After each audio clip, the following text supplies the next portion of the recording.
بسیار همالی. وبسایت جدید ما به زبان فارسی با فرم ارزیابی رایگان و کلی اطلاعات مفید در رابطه با ویزا استارتاپ کانادا به آدرس startupapply.com. سلام و ارادت.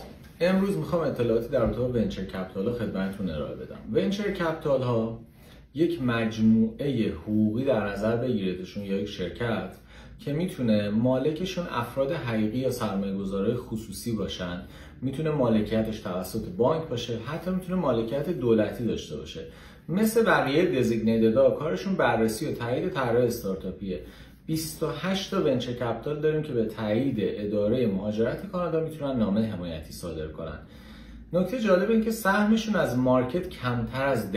دلیلش اینه که فقط طرحهایی رو قبول میکنن که یا محصول دارن یا اینکه در کنار محصولشون حتی تونستن به سوددهی هم برسن. سرمایه گذاری که انجام میدن رو طرح $200,000 و رقم قابل ملاحظه‌ای هستش. تیم ما با تجربه و تبحری که تو حوزه کسب و کار داره میتونه شما رو کمک کنه که ایده‌تون به مرحله‌ای برسه که نامه حمایتی رو از ونچر کپیتال بگیرید.